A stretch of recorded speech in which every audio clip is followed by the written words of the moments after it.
Okay, balik tayo sa UAE. Nandito na ulit kami ni Sky sa UAE, dito sa bahay namin sa Sharjah. Yan, magpapagupit kami ngayon kasi mahaba na yung buhok namin. Umaba sa exit, ka-exit. So, inihintay lang namin yung bus. Yan, nandun na yung bus. Oh. Okay, pagupit lang kami ni Sky. Okay, nandito na kami ni Sky sa bus. Sky. Uy.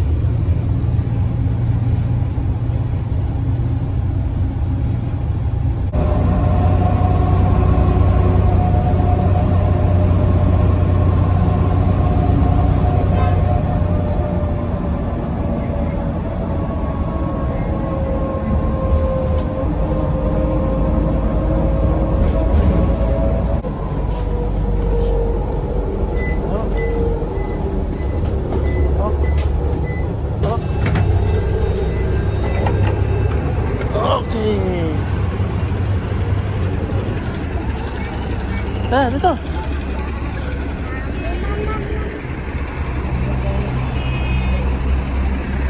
Okay, nandito na kami ni Sky. Dito naman tayo.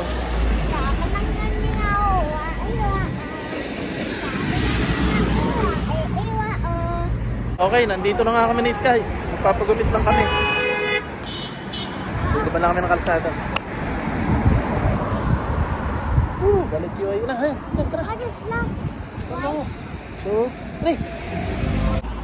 Okay guys, nandito na kami sa pagupitan. Ito yung pagupitan ko dati. So dito rin tayo magpapagupit ni Sky. Okay, dito na kami, papagupitan na si Sky. Ito yung dating nagugupit na sa akin na ibang lahi. Yung maiksing buhok. So suki ko na to. So say goodbye sa long hair ko na. Magpapaiksi na ulit tayong buhok kasi summer na.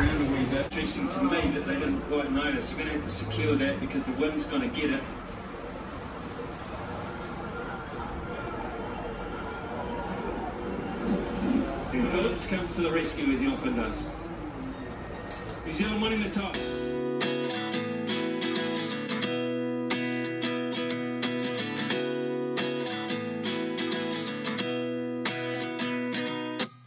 At 29 and I find myself wondering what did happen to the last 10. I ran away with my life, fast forward, never turn back again.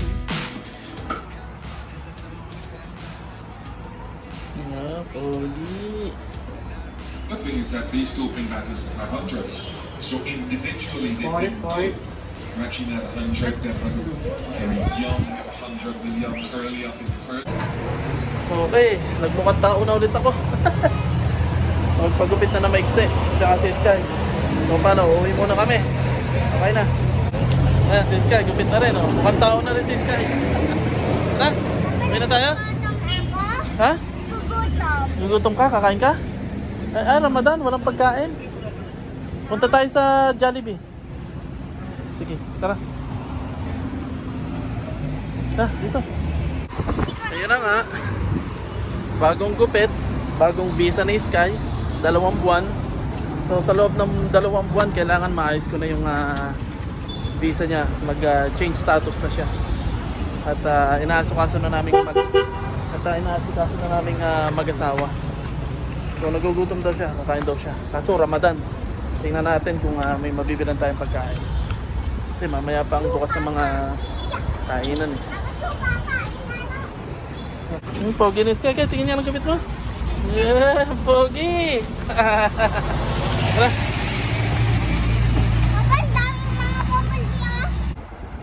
Wow. Classic. Ayun nga. Oo nga. Nakatambak lang dito. Nakatambak lang.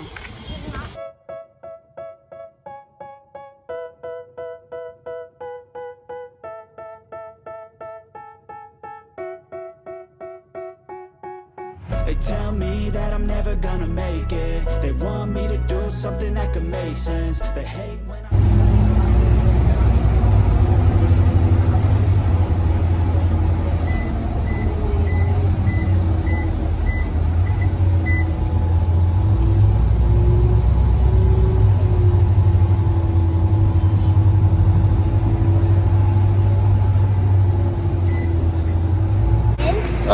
Okay, nakababa na kami ni Sky. Punta muna kami sa trabaho ng kanyang mama. Okay, nakababa na kami ni Sky. Punta muna kami dun sa asawa ko. Doon kami kakain.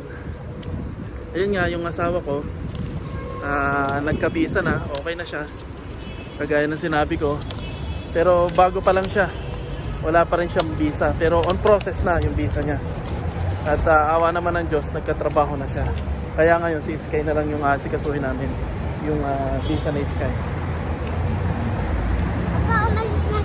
So pupunta tayo doon sa asawa ko. Bisitahin natin at titingnan natin kung saan pwede tayong kumain kasi gutom na si Sky. Oh. Okay, so ito na yung bagong trabaho ng asawa ko. Ano tao? Kamusta ang trabaho? So bago lang dito si Mrs. Aray ko.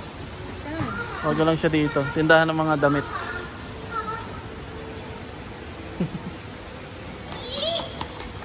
Aray ko! Okay, sige, ito na.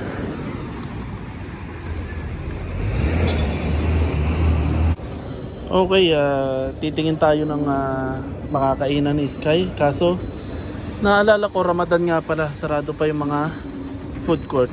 At tama ang hinala ko, sarado nga. Sarado pa siya. So mamaya pang open niya sa iftar. Iftar kung tawagin. Sarado pa.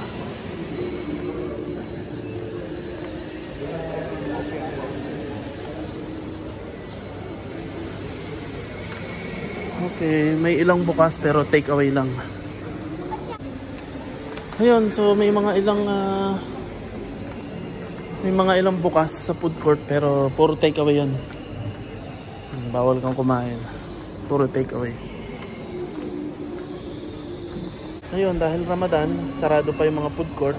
May mga bukas pero take away lang. Medyo mahigpit pa rito sa Sharjah. Pero sa Dubai, halos bukas na lahat ng food court pwede kang kumain.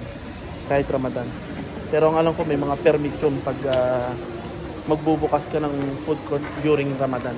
May permit, may bayad. Okay guys, nandito na kami sa bahay. So nung pumunta kami sa food court, wala na kaming makitang bukas na restaurant kasi nga Ramadan. So bumili na lang kami ng tinapay, take away na tinapay doon sa panaderia. Tinapay na lang kami. Tapos may natira pang pansit doon na niluto kanina ni Mrs. Oh, kainin mo na. Sarap yan. So yun, kasi nga Ramadan walang bukas na food court. Kaya yan, tinapay na lang. Sky, pingit! Uy! Bakit di mo? Uy! So paano guys, yun na lang sa susunod na video. At yun, panibagong visa na Sky, 2 buwan. Kailangan namin maasikaso para ma-change status na siya. Si Mrs. may trabaho na, okay na yung visa niya. Pero wala pa rin siyang visa at on the process na. So ako naman, diretso naman sa trabaho. At naghahanap pa rin ng mas magandang trabaho at mas mataas na sahod para ma-sponsoran ko na si Sky. Mas madali kasi pag pasok sa requirement yung sahod 4,000 pataas. So meaning, ang sahod ko ay mas mababa sa 4,000. So mababa lang. Hindi pasok sa requirement ng pag-i-sponsor ng anak ko sa father's visa. So I'm still working on it. Pinagtatrabahoan ko yon. So paano? See you na lang next time. At sana next time good news na. So bye bye na Sky. Sky. Uy! Tawa mo. Bye.